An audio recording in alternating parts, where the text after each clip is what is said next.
Gasparalı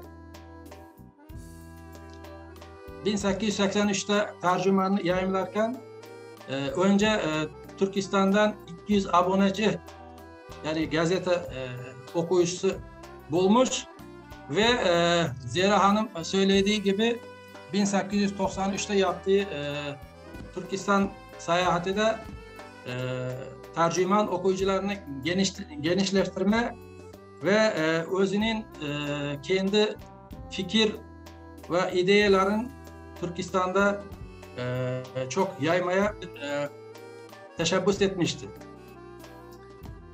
İsmail Gasparalı Tercüman gazetesinde